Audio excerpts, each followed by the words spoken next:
Robin. I got to go to Twitter real fast. Gutshot Drew, he says it all. He says, he's writing about Dice here. His marriage sounds great. Started drinking, gambling, smoking, and he's high as a kite at 4:30 calling you guys. Yeah. That's Gutshot Drew. You do that when, when things are going well. You're in a great marriage and feel like you're in a great place in your life. We know Dice pretty well over the years. And gambling, I don't think he was doing much of that in the last 10 years. Not as much, no. Smoking, absolutely not. Quit smoking. For a long time. Yeah. I and all the times I hung out with him, and I've had a million of these phone calls, and I know Jimmy has too, sure. where Dice will just call you and just keep you on the phone for an hour. Never was a drinker at all. No. And, I told you I've seen him one time in all those no. years. That was true. It was the one time I saw Dice drinking. It was in a limo. We were taking him either back from the hotel or whatever. I forget where we were going. But he was celebrating something. I think that we had just done the Elvis Hilton, which was right after Bally's. That's fucking 98. And he had a little champagne to celebrate? To celebrate. Wow. The juice is walking by. No, I don't like today's outfit. He's gonna have to try harder next week. No, not the cargo pants. Yeah, the culottes. I don't like the cargo culottes. pants. Are they? Are they culottes? Culottes. It's 1977. Really fast, me and Jimmy ran into Wavy Gravy on the way out yesterday. No way. I said he looks pretty not wavy to me. And then I was trying to remember, is he the brown acid guy? No, actually, he wasn't the guy that said don't eat the brown acid? No, that was like an announcement. But he was telling people that if you did take the acid, to go to the tent and, they'll talk you down and shit. He's one of these guys that is a pop icon. He's been famous since Woodstock, and I don't even know why. Just because he was like Wavy Gravy. At Woodstock. But what did he do at Woodstock as Wavy Gravy? Is he a singer? No. I think the nothing. movie kind of made him famous. Why, the Woodstock though? movie. I saw the Woodstock movie recently. And before that, he was kind of a guy that would be at a bunch of concerts and shit. He was just kind of a fixture. But I saw Woodstock recently, and I can't tell you why Wavy Gravy is famous. Yeah, he was on screen. Yeah, it was something different back then. But there were a million hippies that could have been the Wavy Gravy guy. Yeah, but it was kind of like, Because I was trying to explain it to Jimmy, and I don't even know why he's famous. I don't He's either. like one of them hippie But I know the spokesmen. name. I know the name, too. Like, I never saw the Woodstock movie. I've seen moments of the bands, but I know who he was by that when I saw the name on the board. I'm like, oh, yeah, that guy. He, I guess they're saying he was the original hype man. He was like the original Flavor Flav. Oh. Seth in Illinois. We have Flavor Flav coming in today for the first time since hijacking our Halloween show. Yeah, and of course. His name was Hugh Nanton Romney. Romney. We just got the books today, of course, so none of us have read Flav's book because why would the book company sell it and give it to us in advance to read? Why would they? Why would they? Is there something in there? What is this book could about? possibly be in there? It's probably about his life and stuff. It's a cool cover. It's actually a really cool cover. It's just... Yeah. I'm just wondering, like what we don't know about Flav that's in there. So that's what I'll ask him. That'll be my question. Yeah, What don't we know about you, Flav? Whatever. That is in that book. We just want to get to 10 and start our long weekend. That's what it is. Everyone else has started their long weekend. That's what it's all about. I have to... Wavy Gravy, though. Hold on. Before we move on, tell the shit. Yes. So that's it? Yeah, he's like, he was just kind of a fixture back in the 60s. Did he announce the bands? Guy that, he hit the stage every so often, made the morning announcements to the people, but he didn't announce the bands, like, ladies and gentlemen, here's fucking, the Who. Woodstock is over 40 years ago now, and he's still famous for it, but I know. But we can't figure out what he really actually did. He was a 60s fixture, much like Alan Seuss. I don't know that guy. He's a guy. He was in Court a lot. No, not Suze. It was kind of Suze. Just one of those '60s guys that are around. Well, I don't know what it is. We ran into him yesterday, and he was walking a fish. What? Exactly. What do you mean walking a fish? Do you have one of those fake leashes that look like a fish at the end? We ran into him, and this is going to turn into a cheap plug for a video that I made, but I didn't mean it to be that way, to be honest with you. It was more about we ran into Wavy Gravy. Okay. But he has a fish on a leash. You've seen it, like the imaginary dog shit. Yeah. But his is a fish. So maybe he has the imaginary dog collar thing, and he put the fish in that, I guess. Yeah. Is he known for that even? Nah, it must be new. Is that new? Yeah, because they didn't have that back then. Okay, so he's walking an imaginary fish, but it's awkward because now he has to use a cane to actually walk.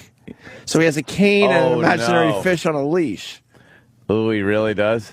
Yes. He's got it like a cane? Yes. He's big and fat, isn't he? He has a cane because he's not able. See, that's not too bad. Chip's laughing. He has been the MC and only person to appear on the bill of all 3 Woodstock festivals. So was he the official MC of Woodstock? Yeah, probably like that, walk around. But how does a guy like that continue to be famous? You know, it just happens, I guess. I don't get it. He's just, it was the name, it was the guy, the time, the movie, Yeah. Yeah. All right. That's all I got on that then. That's it. But he came here for interviews.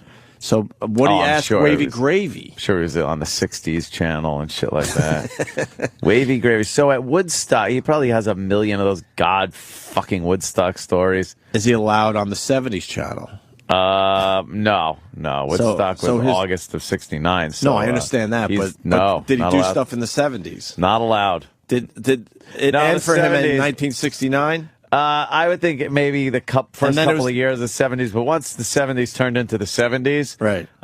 Everything 60s was ridiculous. Yeah, what happens to Wavy Gravy when it hits 1970? When disco hit? Right. Yeah, Wavy Gravy goes down the shitter. And then it just becomes a novelty that he's Wavy Gravy from Woodstock. Yeah. Or did he actually have other famous things happen? No, it's just it's a novelty thing. Huh. That's what he is. He didn't do this shit. Joe on Long Island. Yo. Hey. Yeah, Wavy Gravy did the bird is the word. Oh, he didn't. He didn't do. Are you out of your fucking mind? No, but he was at Thanksgiving and there was gravy and he was waving to it going, hey there, how you doing?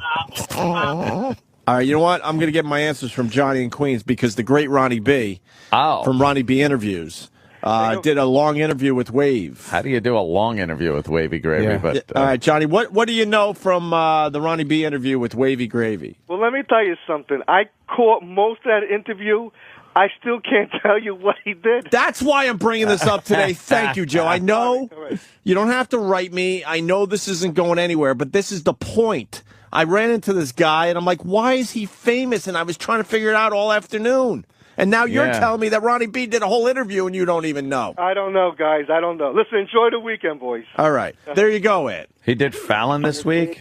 Yeah, he did Fallon because he mentioned that. All right, let's see. A veteran of the Greenwich Village poetry scene and later the Merry Pranksters, Hugh Romney entered the public consciousness as the impish MC at Woodstock and was later dubbed Wavy Gravy by B.B. King. Okay. But there's more to this 2009 documentary, that 60s nostalgia, than 60s nostalgia. After recruiting the Grateful Dead to play a famine relief fundraiser for Bangladesh, Romney, Wavy Gravy, of course, helped found the Third World Relief Organization, the Siva Foundation, which has cured more than 2 million victims of blindness. Directed by Michael Esser, this is a movie that he's in. Eliminating the portrait of a gentle soul who's affected change through his spiritual ethos and savvy social networking. That's what it is. It was a movie in 2009 called Saint Misbehavin', the Wavy Gravy movie. What? But I still don't understand. I still don't understand. Why is he always waving at gravy?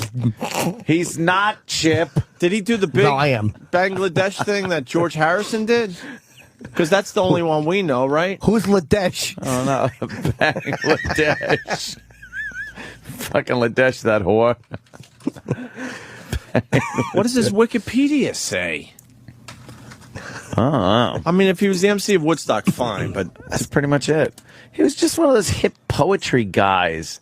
Those hip dudes back then. let's say hi to Matt in Virginia. Matt. What's going on, guys? Hey. Hey, Wavy Gravy really only did 2 things at Woodstock. He was a guy who brought everyone down off the acid, and on the second morning, they had no idea how to feed all the people, and he had an S-load of granola. S-load? He was the first to introduce granola to all the hippies. Oh, yeah? Other than that, I don't know what the fuck he did. He passed out gravy and calmed people down. He didn't fucking calm nobody down.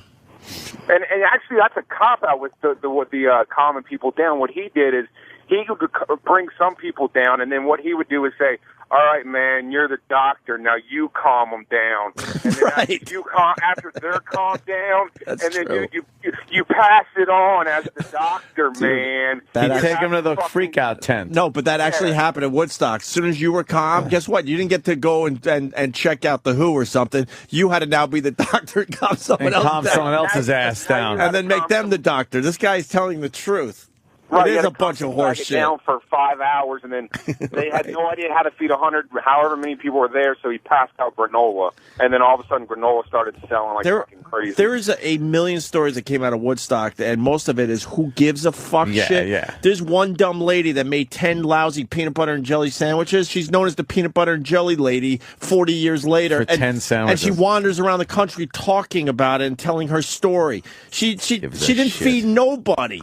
Woodstock is It the might most. have been a loaf of fucking Wonder Bread that you made a bunch of peanut butter and jelly. Yeah. That was it, though. It's the most overrated event of the 20th century. You think? Yes, because because it was these fucking hippies, and I was just listening to Carlin again last night, destroy the baby boomers. Right. Because it was these fucking self-centered idiots. Yeah. They made it look like it was the most amazing event because it was their event. And I'm listening. I mean, look, it was a great show and a great band. And it's kind of a cool thing. But the fact that it's looked at like it was this giant, this peace rally for me, you bunch of stoned assholes shitting in a field. Go Yeah. fuck yourselves. That's pretty much it. It's gotten romanticized The most over overrated event over in the history. years. That's why I'm bringing this up, because I got all confused and started thinking about Woodstock again, because I ran into this guy with his stupid fish on a leash going, what the hell is this all about? Could you find Peanut Butter and Jelly Lady, and then we'll move on? I promise we'll move on after that. Thank you, Matt. You got it. Yeah, it became romanticized over the years, and it was kind of like the last blast of the hippie and the 60s and shit like that. Their last little party before the shit hit the fan with like Nixon and Nom. and yeah. Well, Nom was already Well, the Nom was happening. already going in full We gear know there, that. but it was kind of the last hippie blast before hippies really came passé and silly, Right. and shit. okay. Yeah, so that's why it's gotten so much of this. I understand the importance. legendary notoriety. I acknowledge the importance of Woodstock. I do, to a point, Mm-hmm. okay? But these people that have been telling their stories for the Oh, last I 40 know. years that It's had no real just hanging significance on to in the it. moment. If you make 10 peanut butter and jelly sandwiches, you're not feeding the world or the concert. Well, it goes hand in hand with things like the Kennedy assassination and somebody that was on the grassy knoll, and they're selling books and sitting at tables signing autographs that they were there. And You've never gone there, have you? Nah, I've never been there. How did you remember us talking about Yeah, it? you guys talking about that, and I've seen people that have on documentaries that they go to them and talk to them like they're experts, but they were just standing there with the dopey big glasses and umbrella. If you go to Dealey Plaza, there are people that set up little book tables. Yeah. And they're like they're so peripheral. They're barely right. part of the story, and they go there almost every fucking day. Yeah. That's their lives now because they just happen to be sort of close enough to the Kennedy That's what assassination. Woodstock people do. That's what people like that go to the Comic-Cons and the fucking horror movie conventions. They had bit parts in like a fucking 50s horror movie, but they're signing their names. Everyone's got to grasp onto their little piece and you just try to milk it. You think Dealey Plaza just kind of went back to what it was before the Kennedy assassination? Oh fuck no, man! It's a freak show every day. single day. Wow! And the people will hang out about where they were hanging out that day because you'll wander Like, around. this is where I was. And I'm like, why are you standing there? Well, this is where I was on Where I that was. fateful day. Let me tell you about. Oh, really? Do you? Oh, God. My name is blah blah, and here's my latest book about you. Like, I just want a few fucking Hey, pictures. Alon, I wish there was I wish there was a ricochet and it went right between your fucking eyes. But they stand where they were standing. It's so Wow, that fucking is douche. It's a douche chill, man. That is. You got to do it once though. Just Oh to yeah, take it all in. I'll get my ass down Is there. this Peanut Butter Lady? Yeah. All right. What's her story? She made peanut butter sandwiches. Yeah, but how many? Hundreds. She didn't make hundreds. Hundreds. That number goes up every year. 500,000 people there. Who gives a shit? Yeah, that's what I'm getting at. Yeah. Half a million people. A lot of people were fucking hungry, and she came up with 100 sandwiches. What does that Great. mean in the end? Whoopity fucking do. But she's got a website. She travels around to talk about it. What about the chick that was bent over holding onto the tree, getting fucked in the ass naked with a bunch of other naked guys watching? Where's she? Where's her book? I'm sure it's out there. Yeah. The fucking hippie chick with hairy armpits blowing a guy in the dirty mud lake. Where's that girl? She got a book? I got to find a Barnes & Noble because now I want to go into a Woodstock section and see all the lame books that just never hit. See the ones that never quite took off. Yeah. I was Bark Lady because I was holding on to a fucking tree getting fucked in the air. Getting fucked, just waiting, blowing a guy, getting fucked. By and, dirty hippie cock. Yeah. Tuna Fish Tom tells his story. Yeah, right. Just a guy who handed out tuna fish. We didn't have any bread, so he carried it in his pocket. It was not a hit. Tuna Tom. Tuna Tom. It had mud and farts on it. Nice tuna dick. There's a guy named Ted that was at Woodstock, but I don't know if he wants to tell his story today. Maybe another day Ted will tell his story. Sometimes Ted needs a little preparation. I understand. That's why I said maybe he doesn't want to tell his story today. Yes. So maybe at a later date. Yeah, I'm sure he'll do that. I handed out fruit roll-ups at Woodstock. They weren't even invented. That's the beauty of me, Tony. That's the only reason I did this, to get a Tony in there. Call me Tony, finally. Tony likes macaroni, and his cock and balls taste like bologna. Excuse my language. I don't know how his cock and balls, or as I call them, C&B's. She was the PB&J lady. I'm C&B Teddy. Did you make homemade fruit roll-ups? I most certainly did. I have a car, and I would back over them, and they would flatten out my fruit. And I'd put little pebbles in there to make them even more delicious. And they would say, I've been eating acid, man. And I would say, shut up, your armpits smell. Put your arms down. You didn't like the hippies? I hated them. Why? Because I'm a big Republican. Free love, though, Ted. I did enjoy that, but nobody would sleep with me. No? No, I had to put my fist in the mud and make love to it. I said, where's James Hendricks? James Hendricks. Oh, Jimi Hendrix. Right, yes. Right, James Well, Hendricks. everyone's name is proper. Ted, that's why the Tony. Yes, yes. The Tony worked out there. You see what happened? I certainly do. Hey, can you read that, Ant? That's Peanut Butter Lady. Ms. Now have an open mind because she's been telling her story for 40. What are we up to? 42 years. Ms. Binder? Binder. It's like Binder and Binder? Yeah. You're a hugger. We'd leave the peanut butter and jelly sandwiches to us. Was she ever a Binder Mrs.? Is a resident of Bethel, of course, New York. Due to the amazing amount of people that showed up, food was starting to become a scarcity. Lenny Binder. That's her first name. Oh, that's her first name? Okay. I just thought it was Ms. Binder.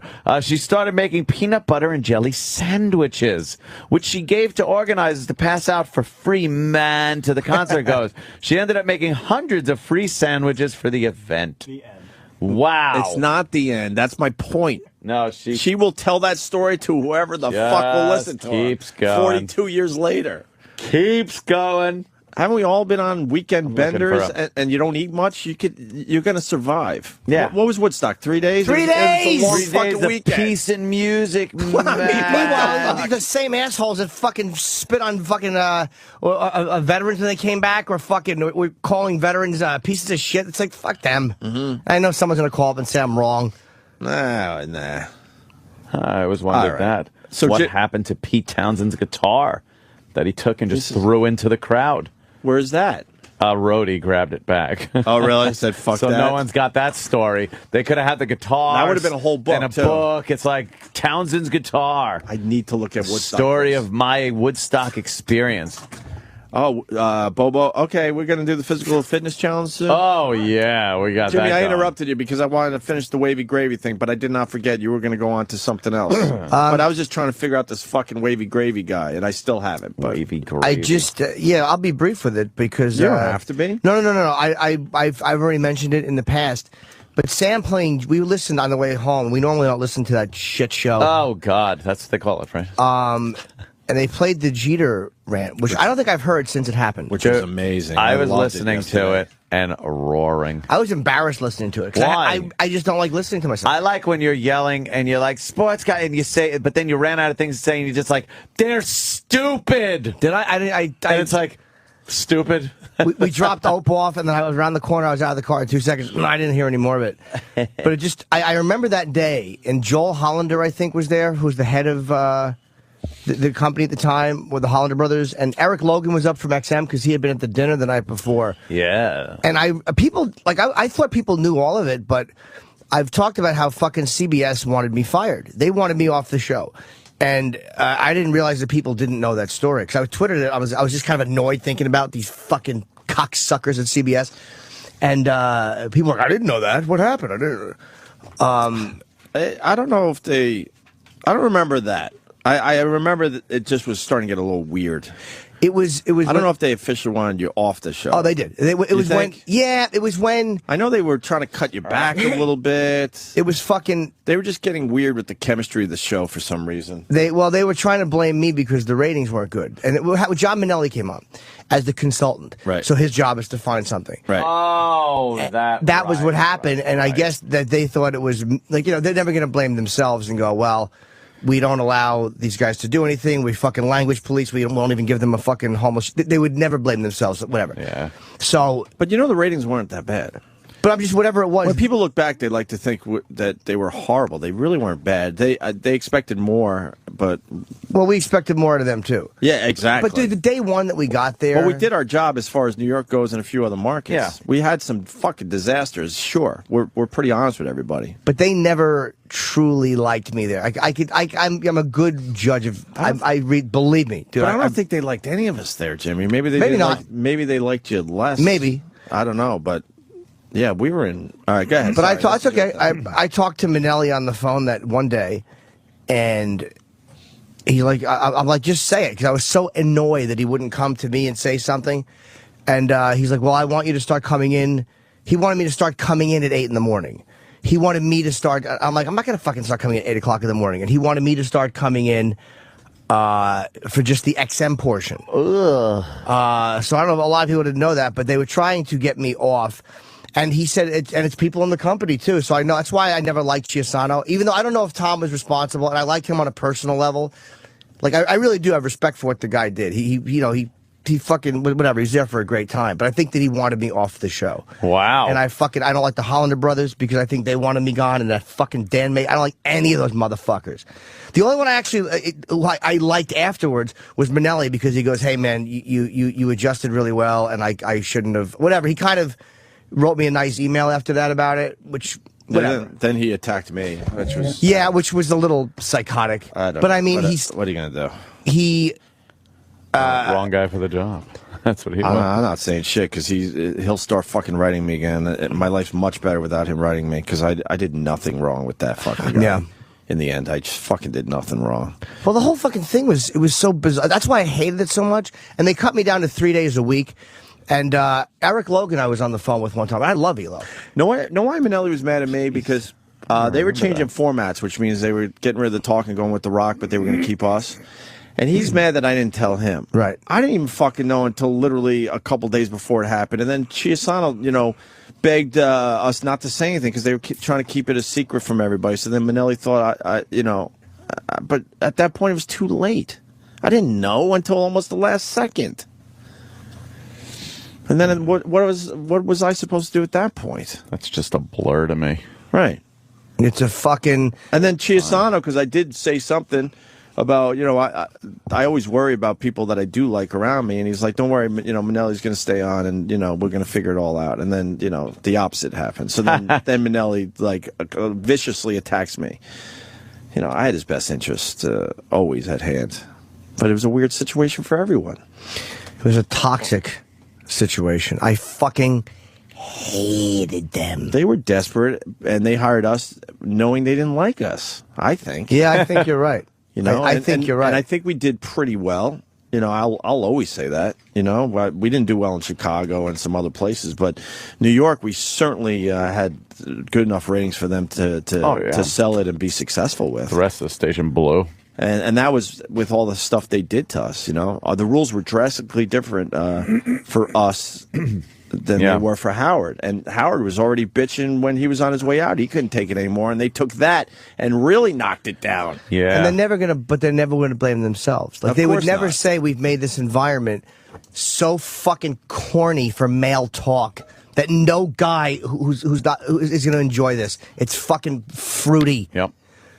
So they cut me down. I talked to Elo, and I was like, "What, are they gonna fucking fire me?" He goes, "No, you're not gonna get fired." He said, "You're gonna have a future at XM, even if it's not with the Opie and Anthony show." I don't know if I ever told you I had that conversation with Elo, but he told me that. No. As he's packing his bags. Yeah. I love radio. The whole thing is insane. He goes, "You'll always have a future with XM. As long as I'm here." As long as I'm here. Oh, wait, where you go? Do you like Chicago, Jim? So that's why when I was warming up for HBO, I was gone for but people didn't notice because I was doing a fucking Friday, and then I would do Sunday, fly home Monday, so I got my 3 days in, so people didn't even notice. But that was mandated by those fucking cocksuckers at fucking CBS Radio. And believe me, I would brutally name names if I knew exactly which ones it was, but I only have my idea. I would brutally name names. Again, it's a bunch of people. No one takes responsibility. Not just here. The corporate environment is set up in a way you can't really point a finger at anybody. It's always vagary and people hiding in the shadows and stuff. So and it ended. It went on from like January or February, and then ended in June after Homeless Charlie. Because then we thought we were fired for good, for real, and then it just never got spoken about again. Yeah, and they never said another word about it. So I mean, I did kind of like the fact that they didn't shit can the show. I did respect that, and I can't believe how many people didn't know this, but they fucking didn't come to me and go, "Hey, look, could you do this different or that different?" That was what my problem was. If they would have said, "Look, could you do this?" and I went, "Fuck you," that's different. Yeah, but they didn't know what they were that. looking for. They thought that my energy was too aggressive or whatever for the morning. What? Exactly. But it's like, sorry, I've been doing satellite radio where we replay all day, and this is I'm not thinking about your fucking stop sets, you faggot motherfuckers. Well, that was the most important thing. That's why, like, the satellite part was all fun and games and shit like that, especially back then. And the regular radio part, what goes out over the air that's the last part of their equation. What they're concentrating on is sales and billing and fucking sponsors being incorporated into the show. So, you know, when you're doing the show part, that doesn't matter. They'll throw on anything, and they prove it by just going, "Well, we'll just change formats. Who gives a shit?" They don't as long care. as we're billing. Yep, they don't care about the content. No. Sorry, it's not my fault. You fucking couldn't sell anything but cars for kids. Sorry, guys. Sorry, that's the best you could do with your shit music format. Sorry. We knew what to do to be successful, but they didn't want it that way. No. I remember I knew we were in trouble when they were putting so many rules on us that had nothing to do with the FCC. And we finally demanded a meeting with the lawyers, and Tom Chiusano set up, and he's like, "This will be good. We'll be able to figure some stuff out finally." And we went up to their office, and they just gave us a speech why we can't do anything. I'm like, this meeting was supposed to be one of these meetings where we could figure something out together. Was that the meeting with... They were so close-minded. They didn't want to listen to anything we said. So then I finally looked at Chiusano. I'm like, why are we even having this meeting? We already know this. We're trying to, like, break down some of this shit so we could do what we know what to do. Was that the time we had the meeting? Because I was only allowed to go to one of those with fucking Dan Mason and the lawyer. And all the lawyers and came Tracy up from Clardy Washington. was there. Yes. And we were pleading our case like, you're killing us. And a lot of this stuff has nothing to do with the FCC. You got to let us fucking do our thing. And I'm not trying to make excuses because people will spin this, certainly. They always do, no matter what we say. But we knew we were in trouble if we weren't able to do what we know what to do. And they didn't want to hear anything. I'm like, well, I thought this is what the meeting was about. And they fucking... So you could hear us and change some rules here. They hated me when I was talking to... Because I remember talking to Tom in that meeting and talking about the racial stuff that we could not do. Right. And I'm like, but you allow Asian guys to make fun of Asian guys and black guys, but we get dumped. And he goes, well, it's kind of like the thinking. I'm like, he's like, you know, it's kind of like, hey, man, my brother can make fun of me a certain way, and I can make fun of my brother, but if other people do it... And I said that's how you're going to dictate radio policy? Right. I'm like, would you put that in writing? Like, that's what we like? And he goes, no, we're not putting that in writing. Of course. And then the lawyer... I was asking about breasts being in the studio. Why can't we have nude girls? Right. And he goes, well, because we can get fined. I'm like, do you know one instance in history where a fine has been levied because of implied nudity? Yeah. No, there are none, but we're being cautious. And then afterwards, he goes, well, we're not pornographers.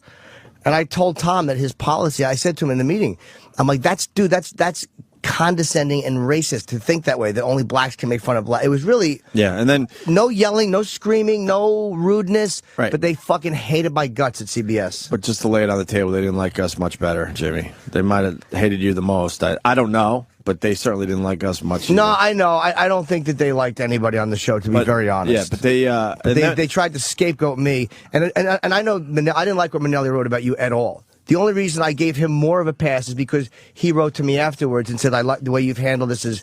I probably shouldn't have done that. It was like he wrote me a nice email afterwards, which they never do, which guys like that in the business never do. So I never got one from Tom. I never got an acknowledgement from Tom. I never got a word from any of them. Right. So that's why I fucking hated regular radio. I made a lot more money there than I'm making only on satellite. I don't give a fuck. Hated it. I remember the breast thing. So I'm yelling. We said, prove that we even have a girl topless in the studio, and then we jokingly said, we're going to make believe they're top. We're going to make believe. We're going to make believe the girls are in studio. So there's not even a woman in studio. Have a completely fake thing where it's like, all right, the girls are coming in. Oh man, that's hot. Wow, like, look, she's taking her top off. Yeah. Like we're doing right now, all right? Take your top off. Oh wow, and they said no, you can't even do that. I'm like, that's crazy talk. Yeah. We can't even make believe that a girl is topless in the studio, and the girl's not even in the studio. A girl isn't even there. It's just us three. We're gonna make believe a girl just entered and is getting topless, and you're telling me we can't even do that? And they said yes.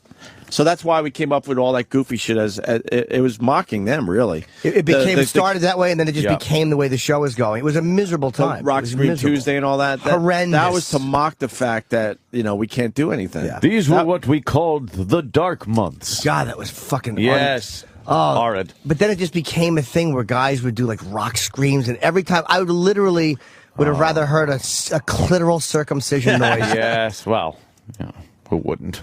That fucking abomination of a fucking experience. Yeah. All right. We should break and get into the physical fitness challenge before Flavor Flav gets here. Oh, the physical fitness E-Rock challenge. has dressed the part today, so at the very least, we should have him doing some stuff, okay? Yes, please. We'll explain the physical fitness challenge next. Stay there.